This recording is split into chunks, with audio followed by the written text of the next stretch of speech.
Thank you so much for joining to this live session. I hope you are all at home and you are safe and healthy. In this live session, we will invite Design Morphine webinar tutors.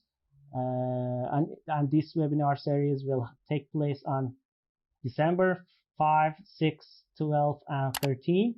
And if you want to find out more about these workshops and webinars, you can go to designmorphine.com/education, or you can visit our website, hermetic-architecture.com/workshops, and find out more about these workshops. Super amazing workshops upcoming, and we're inviting all the tutors to come and have a discussion with us about what's gonna they teach about these workshops. And I'm now inviting Alejandra Rojas to join us. And there we go. Hi, Alejandra. Hi, how's it going? Thank you. How are you? Good, good. Excited to be here. Thank you. Nice to see you. It's nice to see you too. Thank you. So welcome, Alejandro. And what are the passions that drive you to integrate design products? And tell us a little bit briefly about yourself and your practice by Alejandra Design.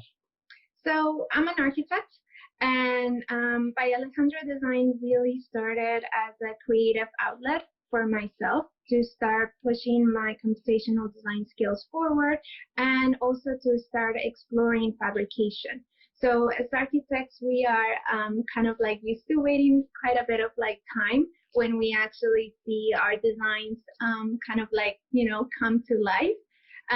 So this was a cool way for me to really start not only designing digitally, but really bringing those designs out of the computer into the real world so that, we can have some tangible products. Yeah. Can you talk a little bit about your background, architecture, which university you studied? So I started my architectural studies in Peru. I was born and raised in Lima. So I did 2 years at Universidad Peruana de Ciencias Aplicadas.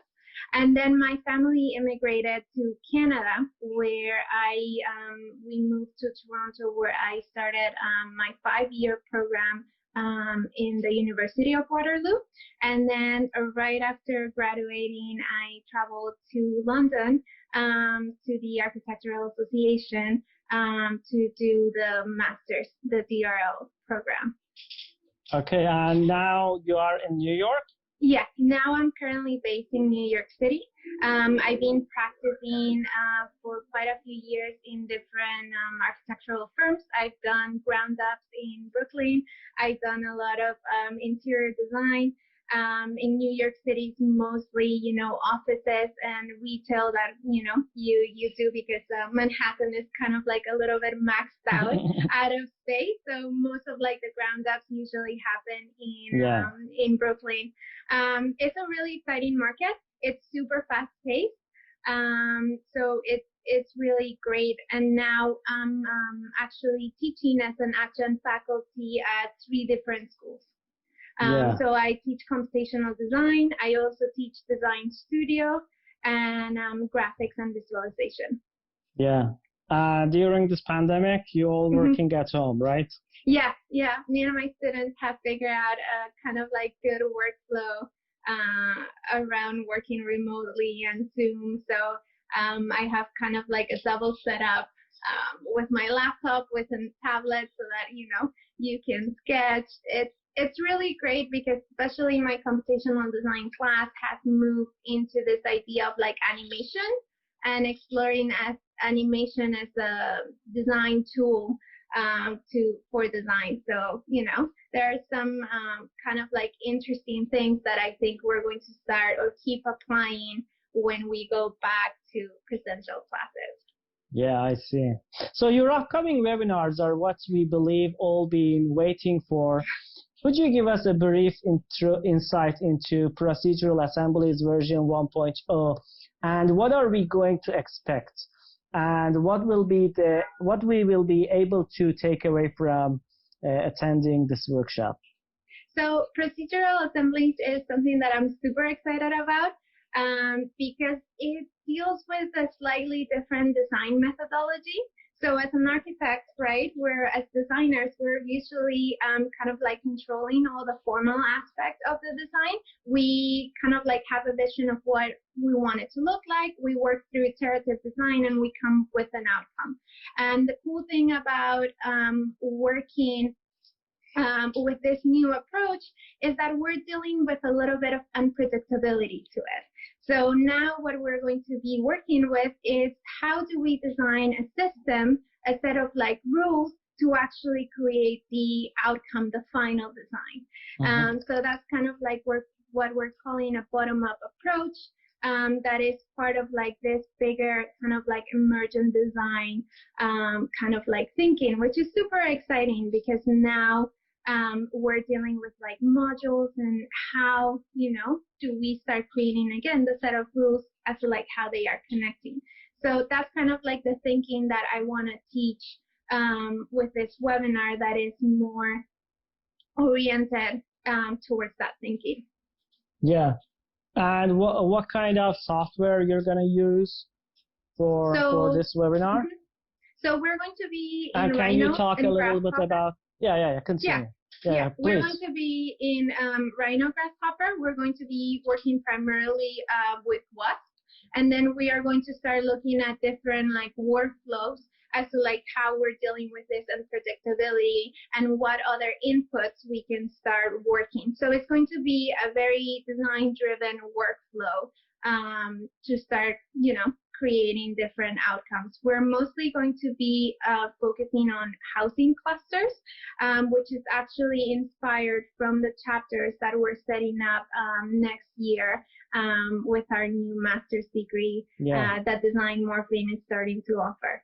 Yeah. Can you talk also a little bit about this master's degree? Yeah, so this master's degree is like a really exciting initiative that, like I said, is starting next year. So we are, the way that this master is set up is a little bit different, is broken up into different chapters. So the chapters are really how the whole program is kind of like structured. And it starts by examining the body. And then it starts examining where the body lives. And then it examines how the living kind of like pods really start clustering with with one another. And then it starts examining where the pods or where this living units sit within a larger context, which is the city. So it's really an interesting approach of seeing, kind of like focus, right, from us, from the person, all the way to the city. Yeah. And it's the master's degree is all online, right? Yes, it will be all online. Okay. Can you discuss a little bit about the level of the workshops that you're going to start? Which, for example, if anybody doesn't know about Rhino Grasshopper, if they can join or not, intermediate, beginner? Yeah, absolutely. It's definitely going to be, I believe, a beginner kind of like intermediate. So if you're somebody that is not fully familiar with Grasshopper, you should still be able to follow what we're doing. Of course, there are some things like, data management that may be a little bit confusing as, we're going through it. And I always try my best to, explain these things, but definitely if you have some more experience with Grasshopper, you're going to be able to follow a little bit faster. But the way that I'm going to set it up is that you are going to have access to the files. So at any point, if you feel lost, you can catch up. And then you're also going to be, you're going to have access to the recordings. So if, again, you're feeling like you're a little bit left behind or you're not fully understanding some of the few concepts, you can always go back. That's the real benefit of kind of like doing a live recording, because then you're able to ask questions on the go, but at the same time, go back to it a little bit later and just, review some of the concepts. I see. Impressive.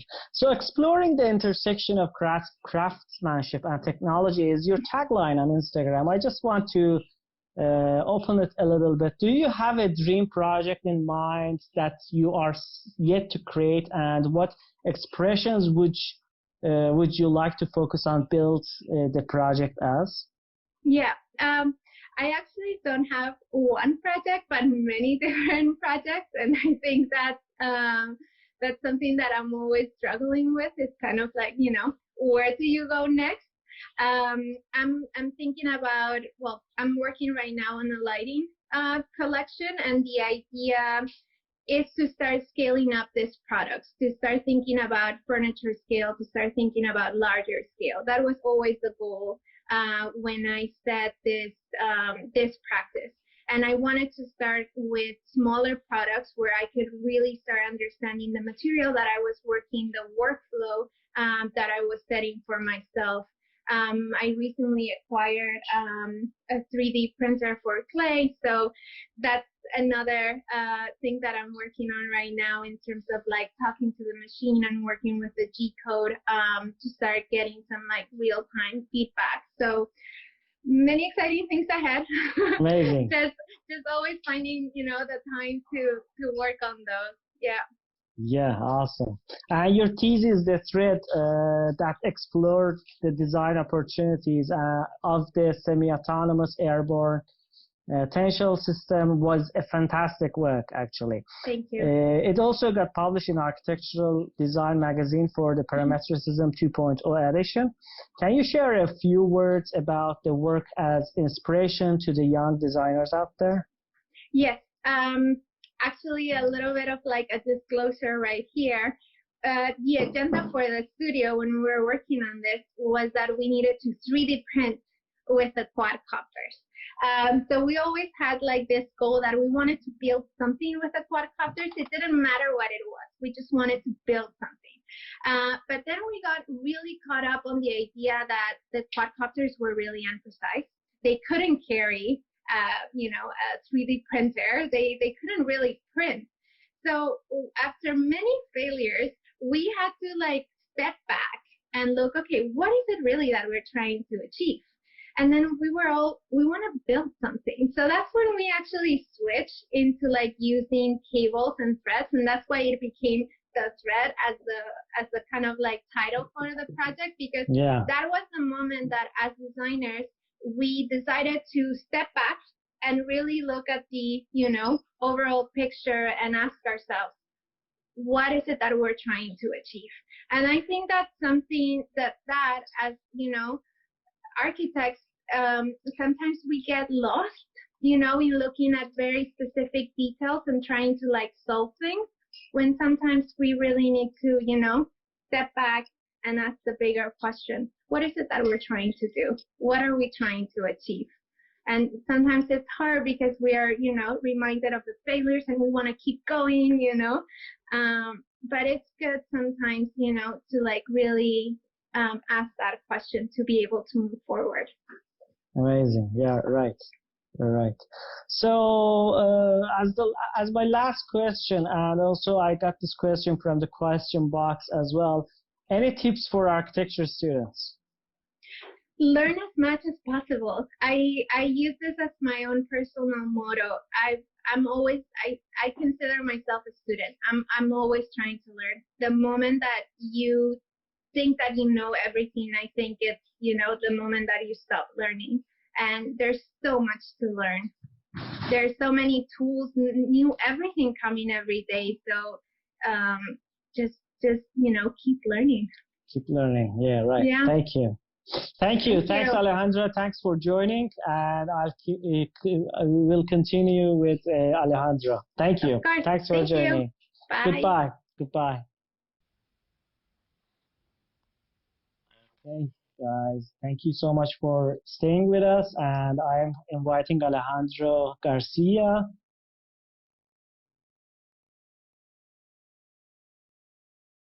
Just 1 second.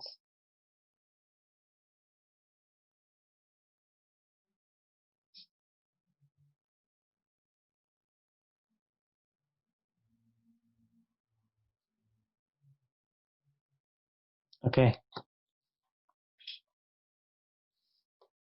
Hello. Hello, Hamid. How are Hello, you? Alejandro. Welcome.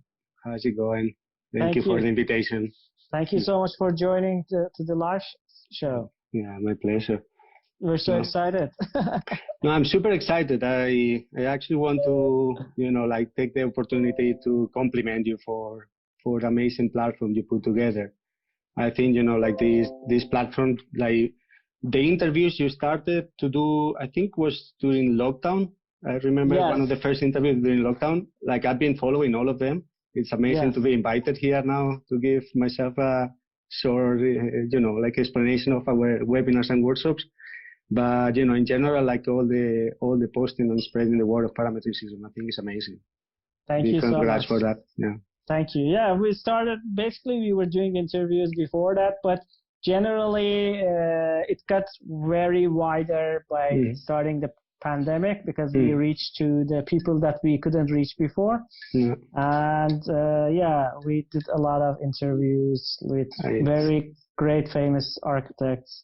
No, and we're continuing it. Yeah, I really hope so. Really hope so. It's amazing to open Instagram and just get all this feed from you. Thank you so much. Thank you. So you're a senior architect at Zaha Hadid Architects and work on developing computational building strategies from design to construction across all different stages. Could you enlighten us about, first of all, about yourself, and second, about the work you do at ZHA? Yeah, of course. So about myself, I also studied, I studied back in Alicante. That's where I did my bachelor in architecture. I did 2 exchange programs, one in TU Berlin and one in Cal State University, Long Beach. And I think that kind of opened up a lot my mind at the time, like trying to start thinking that maybe I was taught that architecture should be approached in a certain way, but then when you start moving and traveling and learning from other people, you start understanding that actually you need to develop your own vision about all these things. And then I think for me, I always had this interest in parametric architecture, like from my bachelor days.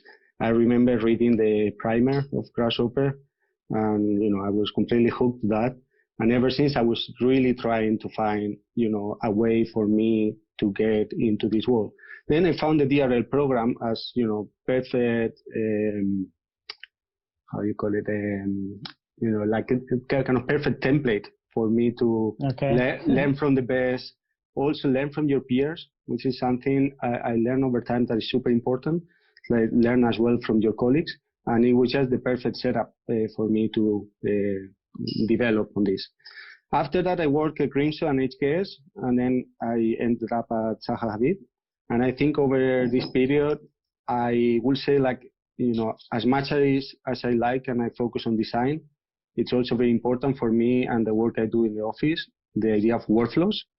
And I do workflows to tackle complex geometry.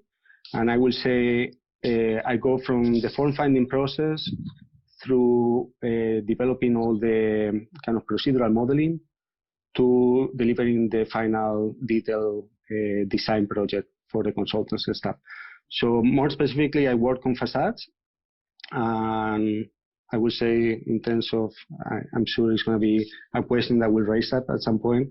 I find myself in between Maya, Grasshopper, and Revit, kind of taking the entire process more or less, because I'm very much a workflow-driven person. Yeah, awesome, amazing works.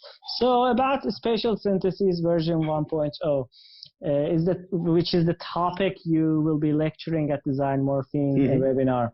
What would be the highlighted elements in your class? So, first of all, as Alejandra was mentioning before, the webinar, it's meant to be an introduction to what we are going to be expanding during the masters. So it's a master in computational design, and myself, I'll be taking the second chapter, which is living cells. So for the webinar, I will start bringing some of these ideas that I've been exploring on my time. Maya to Grasshopper workflows, that's the main That's the main kind of connection in between softwares. So I'll focus on these two softwares. And then I think most importantly, like procedural modeling and topology will be kind of the core of what I'm going to be teaching. So it's like pretty much the idea of how you take complex design and you kind of like narrow it down to simple steps, almost like if you were cooking a recipe. It's like, you have all the different steps on how you get to your final product, but then you can always change some ingredients and get something different. So I think that's the idea. In terms of design, we have two main approaches that I've been exploring so far.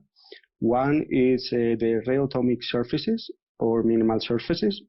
And then this is inspired by the book, The Function of the Oblique by Claude Parent and Paul Virilio. Basically, the idea of rejecting the horizontal and vertical planes, or the horizontal vertical axis, and start understanding architecture as a kind of continuous surface where you can just navigate through.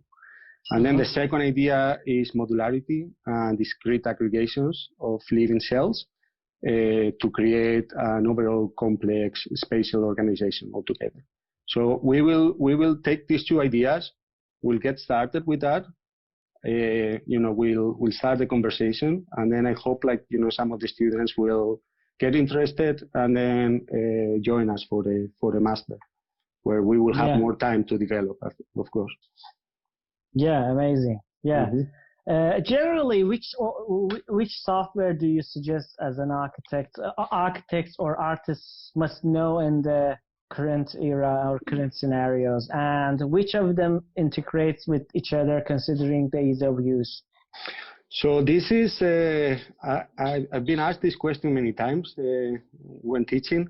I always try to explain it the same way.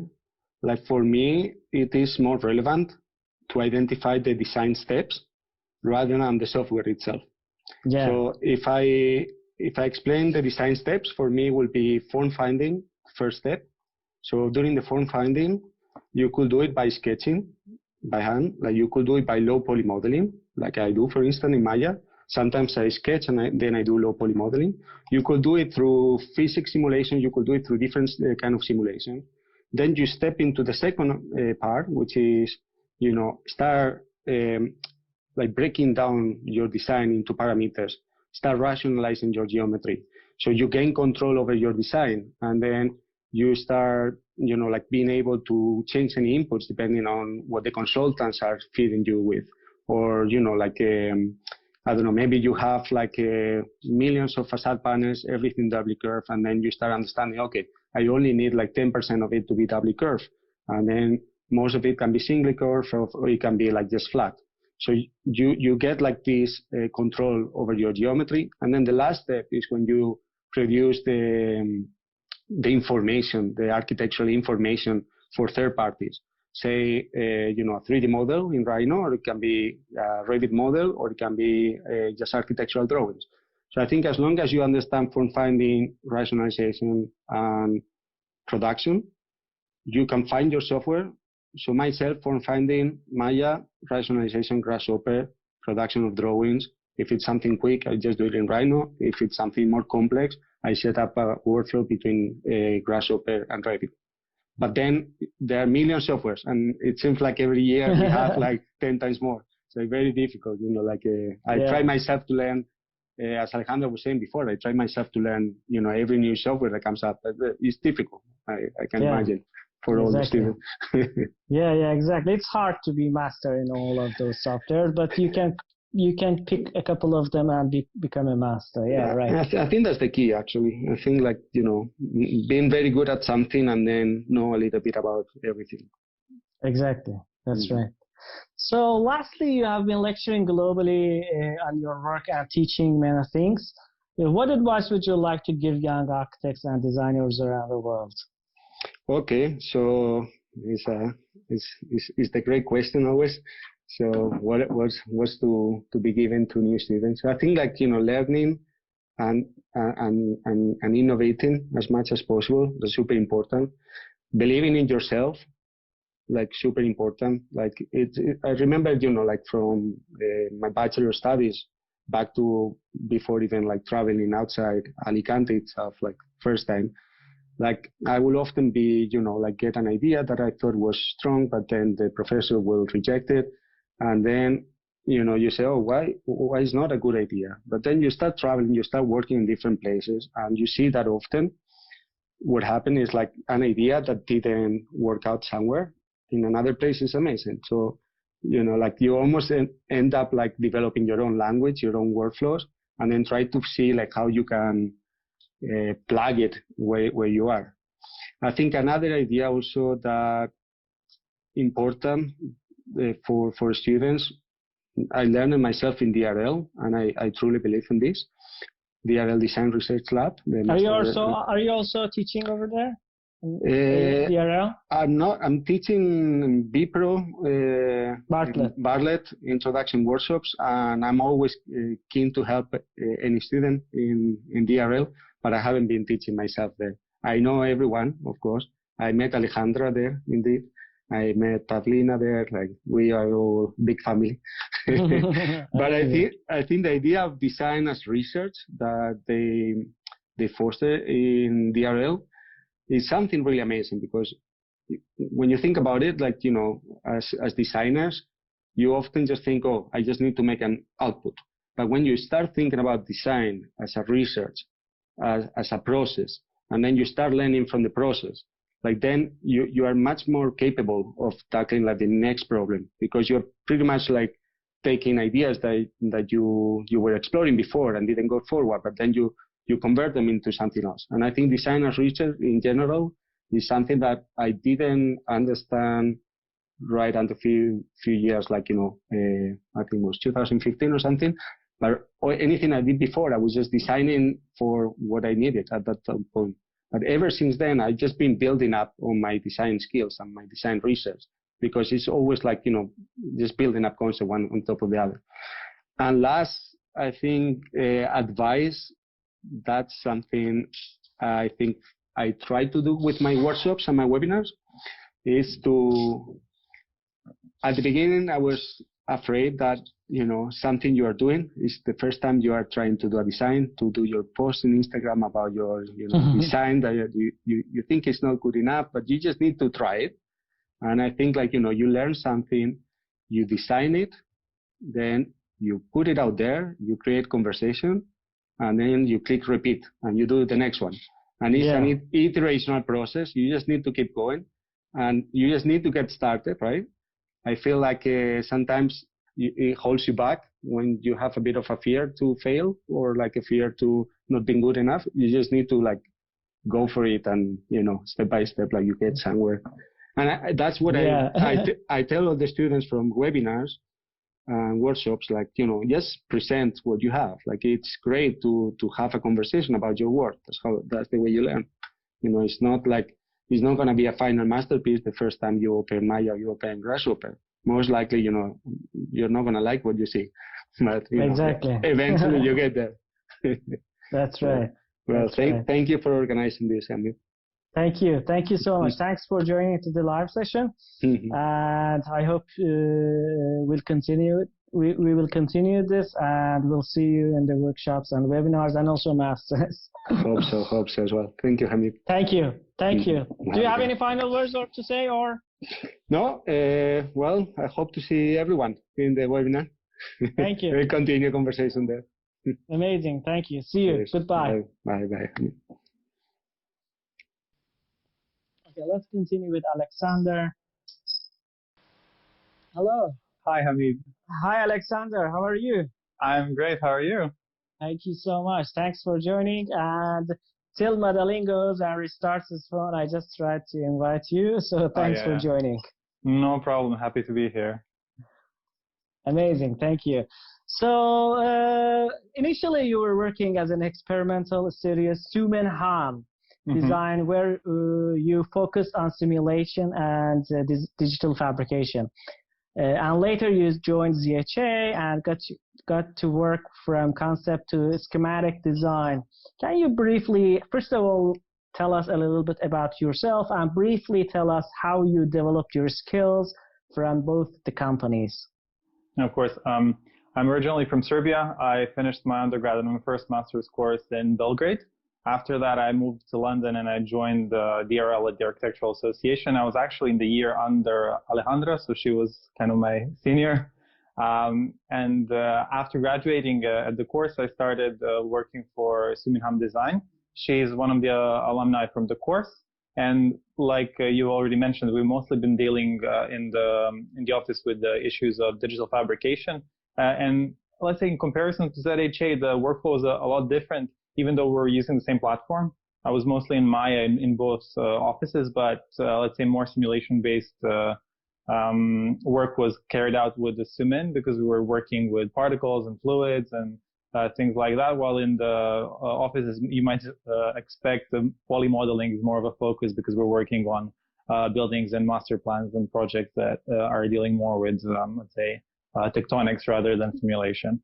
So for me, I think as far as the developing my skill set goes, I think it was quite a steep learning curve. After I joined DRL, my skill set sort of, skyrocketed very, very quickly. It's also like why do you think after DRL your skill set skyrocketed?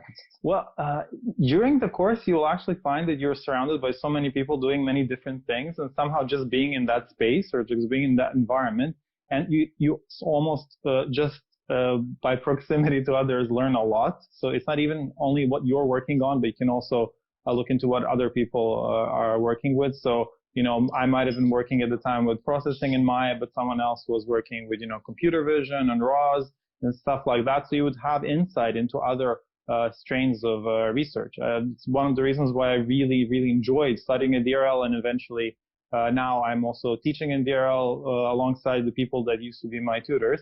And I have to say that the environment has not changed in that sense that you kind of, just by being there, you sort of pick up so much knowledge from everyone else, both the tutors and the students, because it's a research-based environment. Yeah, amazing.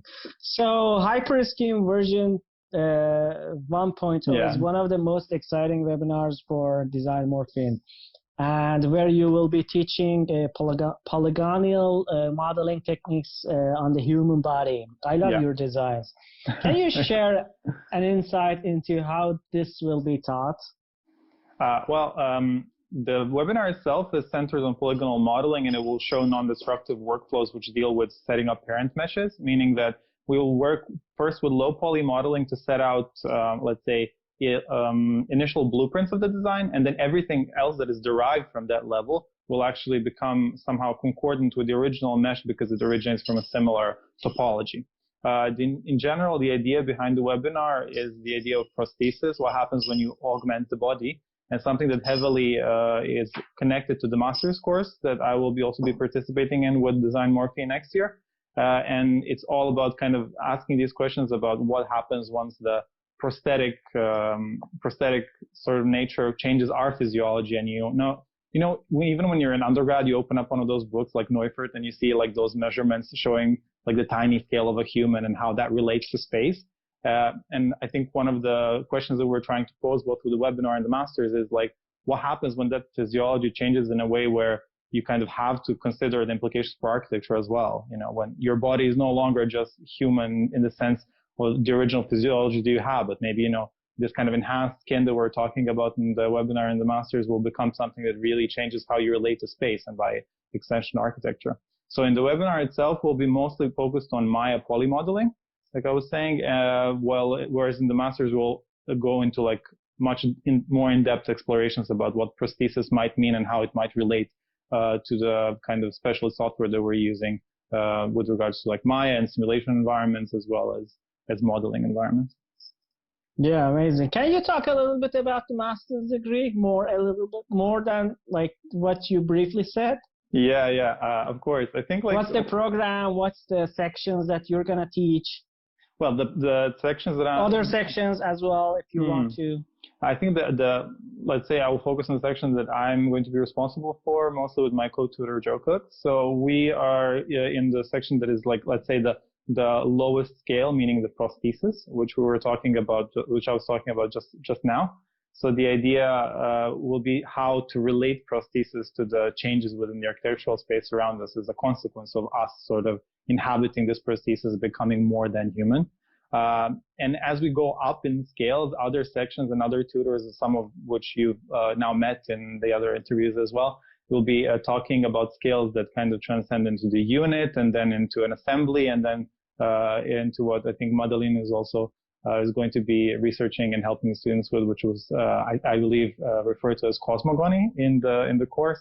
And it's kind of like a very, very high level of organization within super advanced. Yeah. Amazing. Yeah, right. So simulation-driven digital workflows is a topic that you've been lecturing about as well.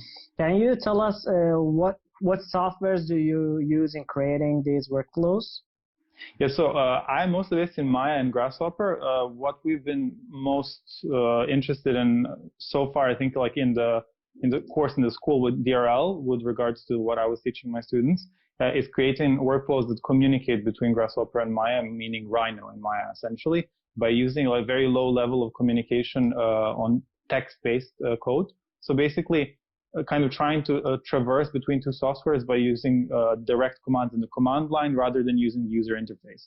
So this really kind of opens up the possibility for you to kind of communicate with software on a lower level. So you're not really using the interface as such. You're actually communicating with it through code. Grasshopper kind of ended up being more of a focus in kind of generating code, like generating text-based information that then is getting fed into Maya and interpreted in the Maya environment. Basically, the text gets turned into geometry or a simulation or some kind of experiment that we're setting up.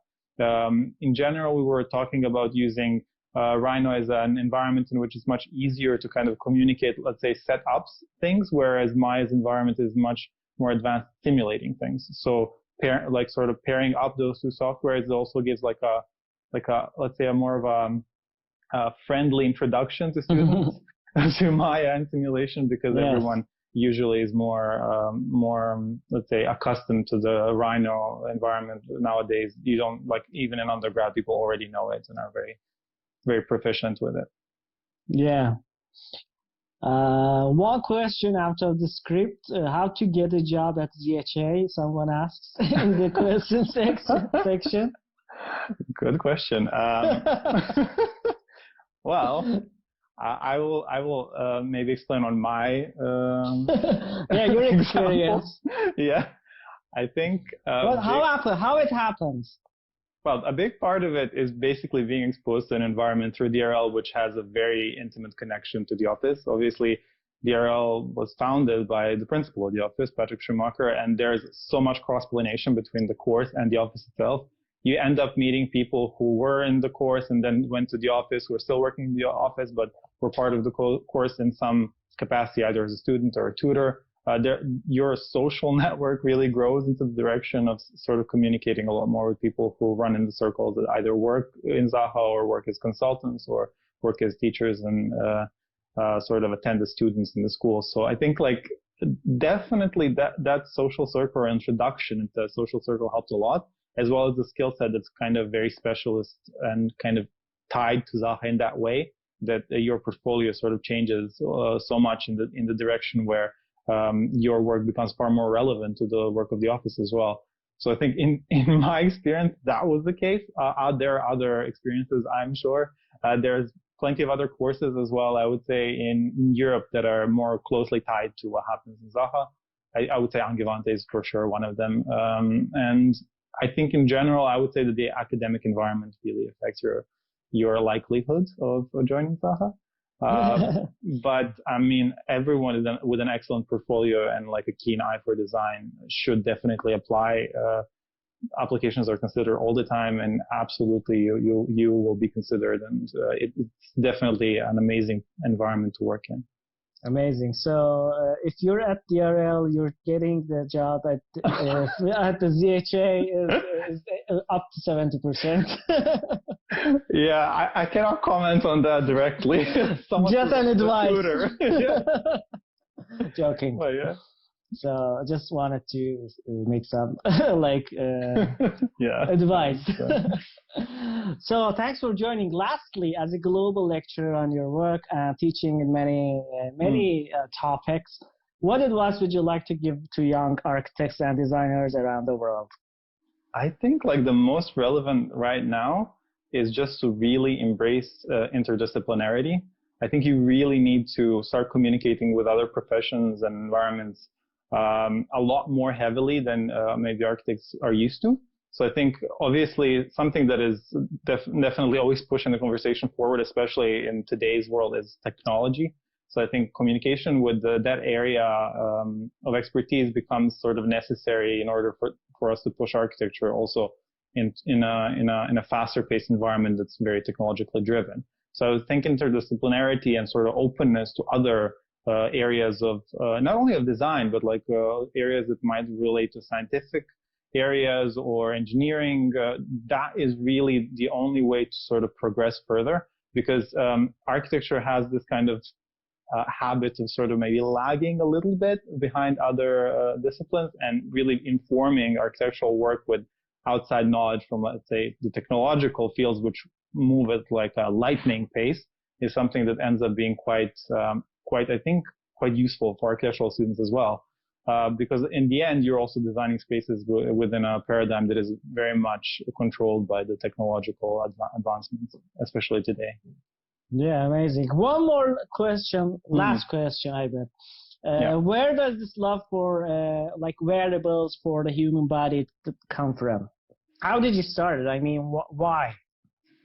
For me, like the interest was something that was brought to me also by Design Morphine, because this is something that all of us wanted to work on.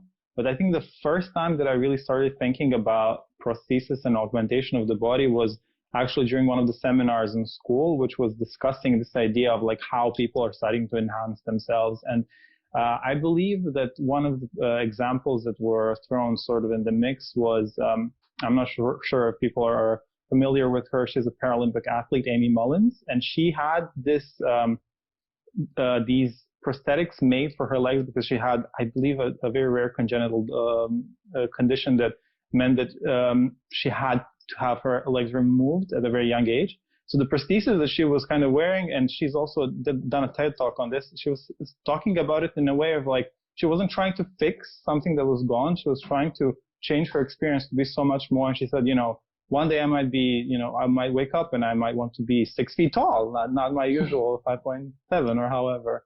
And then she was kind of working with all these designers that were doing all these amazing prosthetics for her.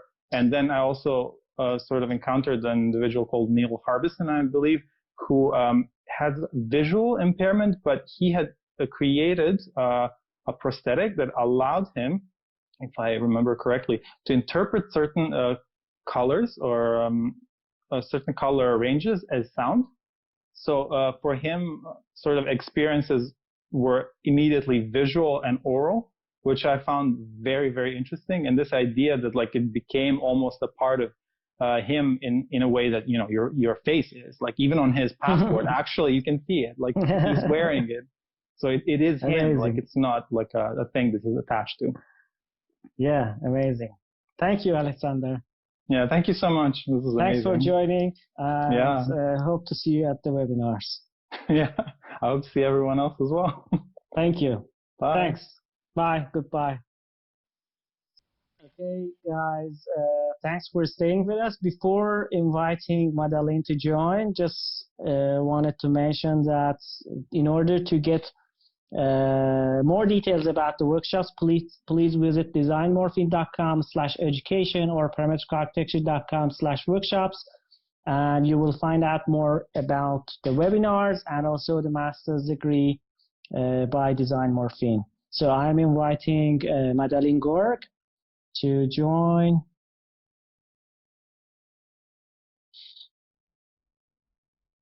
There we go. Hello, Madeleine. You see me? Yes, I can see you. I can hear you. As soon as I start requesting to join your video, my camera closes. I'm sorry for that. It's okay. I think we can continue. Okay. Okay, no problem. Would you like to introduce yourself and continue with that? Yeah, sure. Well, first of all, I would like to thank you for inviting us to your channel. And okay, so about me, I'm based in Bucharest. I've done my bachelor's in Bucharest. Then I studied my master's at Bartlett. I was part of the Wonder Lab. Wonder Lab was a lab at Bartlett Design. And we were involved in computational workflows there with high-resolution simulations and robotic fabrication. Personally, for me, being there was very eye-opening. So getting to see all these amazing individuals, all these teachers with their great skills and understanding the values that guide their work, that was very inspiring for me, especially because I was involved in computational workflows before, but that really brought it to another level. And from a professional point of view, it was very good because I had a chance to work on a pavilion for the Venice Biennale, for the Croatian pavilion with Alisa Androsek. I had the opportunity to learn, I really learned how to code from Dagan Cham, who's one of the founders from AA Build, and he's really resourceful in terms of programming and fabrication. And there were a lot of great people there, which really inspired me and made me, up my game and learn a lot more. Yeah, amazing. Spatial synthesis version 1.0 is the topic you'll be lecturing at Design Morphing. Sorry. It's Biomorphic Networks. Yeah, Biomorphic Networks version 1.0 is your lecture that will dive into agent-based modeling. Can you enlighten us what factors you will be touching upon with the webinars? Yeah, sure. My personal motivation for this is a lot of the computational design we're doing nowadays. That it's based on refined and precise tools for modeling geometry, and all that is fine. But I guess what I'm trying to do with this webinar is, search for things that we can do that are beyond what our minds can, imagine or even control. So I would dare to say that in this webinar, the main goal is to seek the unexpected.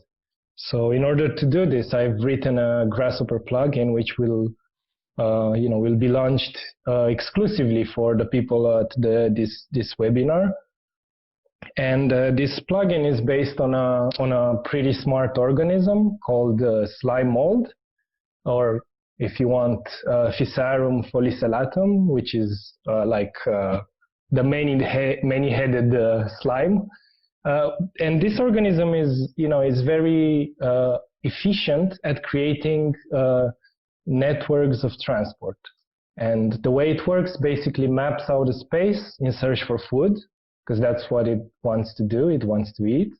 And as long as it finds food, then it creates very efficient networks for the distribution of nutrients throughout its body. But this is basically it's a relatively new domain and a new algorithm. It's been first theorized in 2011 by Jeff Jones, and PhDs from all over the world have been employing it just for the last 2 decades. Amongst other things, they've been solving mazes with Physarium, and one recent research paper by the University of California, Santa Cruz even used the particularities of pattern formation of slime mold to model a representation of the large-scale structure of the universe, which I find really amazing. But one of the most well-known experiments scientists did were in Japan, they placed oat flakes, which are the favorite food of slime mold. So they placed them on a petri dish in a pattern similar to the cities around Tokyo. And then they stayed and waited, and they watched how the slime mold, it morphed into a route that resembled shockingly close to the Tokyo railway system. So in a way, this optimized hunt for food from the organism resembled the efficiency that, we as humans have been doing, have been planning this for more than 100 years. So we were looking for efficiency when planning the transport network, and this organism without a brain could manage it in 24 hours, which is quite amazing. And what's intriguing about this organism is that it doesn't need a brain to act smart. It's like it employs something called swarm intelligence, and like it's this kind of intelligence that we usually find in insects like bees and ants. And if you think about ants, for example, they build these huge colonies and they farm and they wage war against each other. But at the end of the day, each unit, each ant, it runs by very simple rules. It's not very smart by itself, but together with the group, they exhibit an intelligence that is in ways that the individuals cannot exhibit that intelligence. So they're more intelligent as a group. So it's the same with the slime mold. And what's intriguing is that the slime mold doesn't even have a brain. It's in a way it's one cell. So like it can reach 0.5 meter in length. It's just one cell, and it has by looking at it, you can look at how it can solve complex things without a brain, and still it's something that a lot of scientists are amazed of, and it's something that we haven't figured out 100% yet, but it's a place where it's quite interesting to explore. And I believe that like practical scenarios of this could be in the future how to manage the city planning when we'll be surrounded by self-driving cars, for example. Because self-driving cars are basically computers on wheels, and they will form a decentralized system. And by looking at how by simple rules this organism deals with problems and how it creates its networks, we can figure out efficient ways where we can distribute or redistribute the cars on the road so that we can increase the efficiency of transport in the future. Exactly. Amazing. Yeah. Amazing. We had a question from one of our audience. How would you consider it as a kind of design and converting them into the real world? I mean, more than three-dimensional computer-based design. So how you would materialize it, you mean? Yes. Yeah, you gave a great example how these autonomous cars could be used, these plannings, like in cities. Maybe it is an example? Yeah, it's, if you look at my promo material, I didn't insist on practical applications that much. Mm-hmm. This is something that each one of us can bring his own or her own view to this, because like for me it's something that before applying it to something practical, you basically have to understand why it behaves like this, and for me the behavior is more important than I don't want to have like an algorithm like Voronoi or topology optimization where you just drop it on an object and then you get like like a structure that looks like a tree, and there you have it. You can say it's optimized.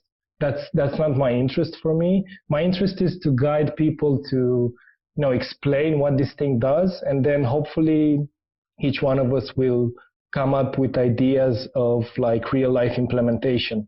So my role here is really just to open people's eyes about it and discuss about it with everyone, and then it's for each and every one of us to find out his or her own implementation of this. Yeah, amazing. And you're involved in the frontiers of advanced architecture and design with the convergence of science and technology. What's the future of architecture and humankind you see? That's a bold question. A very bold question, yeah. Well, I mean, I believe that automation will play a huge part in the coming decade. Like we are at the, we were talking about self-driving cars. Yeah, and just sorry to interrupt. I'm asking this question based on the patterns that you are working, and we will see these kind of patterns in the future very soon. That's why I'm asking this question. Okay, I see. Yeah, so I mean, it depends on us, like or on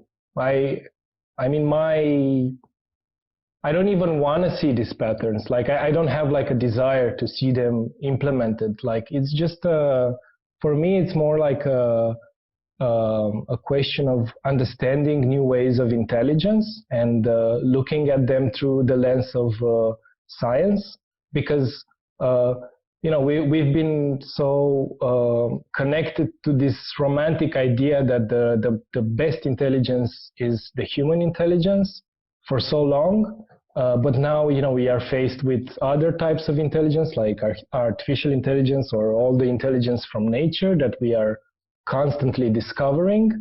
And the only way we can open our minds and make better decisions is if we go into this kind of new areas that haven't been explored so much. And, we develop some broader ways of thinking. Yeah, I mean, it's not, I mean, my webinar is more based on a theoretical aspect, or it's more, in a way, it's, I'm just trying to look, speculate, but it's not, I'm not Nostradamus. I don't know what will happen in 10 years. So I'm just taking part in this, and it's up to all of us to change it or shape it in a way or another. Yes. Yeah, I'm convinced.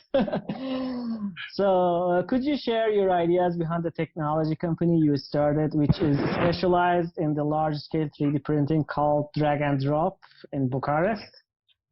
Oh yeah, sure. So this is Drag and Drop is a technology company founded 2 years ago in Bucharest by me and an entrepreneur, Dragoș Săbăranu, and we've been specializing in scale 3D printing, larger scale 3D printing, with bigger nozzles, bigger scales, and custom-built software that takes into account the possibilities and the limitations that can be done through this 3D printing, through this new medium of fabrication. So in a way, if you remember in 2010, there was this big hype with 3D printing, and a lot of people just jumped in the 3D printing scene with this naive sense that this revolutionary technology will change everything. But now I see that more and more there is this second wave of designers, engineers, and technicians that joined the movement. And this wave has a more mature approach and less hype-induced perspective over the technology. So one important part, we at Drag and Drop, being in this second wave, we are trying to pursue as designers and explore the aesthetics of this new technology. So we are not interested in smooth surfaces, rather in jagged patterns, and we are exploring particularities and specific application where, in terms of aesthetics or performance or speed or cost, 3D printing can be radically better than other ways of manufacturing. So we don't believe that this is the technology that will change everything, but we are trying to look into where it can be better. And one of the important values that we focus a lot on in our practice is sustainability and circular economy. So we are using for the polymers. We are using recycled polymers. We are using biodegradable polymers. So all in all, like at drag and drop, on one hand, we are developing products with 3D printing, which anyone can buy through our online shop. And on the other hand, we are working on custom projects. So basically, serving the community of designers and makers here in Romania. And, we never get bored. It's always proactive, problem-solving oriented approach. Yeah. Where does the name come from? Drag and drop? To be easy? Well, I mean, if you think about it, what does a printer do? It just drags and drops things around. That's all it does. Yeah. Because, I mean, I've heard so many times people saying like, oh no, this is not design, this is done by a machine. Well, at the end of the day, the machine just does what you tell it to do. And it just drags and drops, and the rest is up to the designer or architect. Designer, yes. Yeah, amazing. Thank you. Thanks, Madeline, for joining. Do you have anything as a final words to say? Yeah, I would say to your audience that if you're the kind of person that's interested in design, biology, or intelligence, and have opened Grasshopper a few times already, meaning you don't need a basic intro, but you are curious about using a computer as a digital petri dish, and you are curious to co-create with a digital organism, and you are curious to explore a new territory where very few of us have been, you should definitely join my webinar called Biomorphic Networks. Amazing. Thank you. Thanks for joining for this live session, and goodbye. Bye-bye. Goodbye.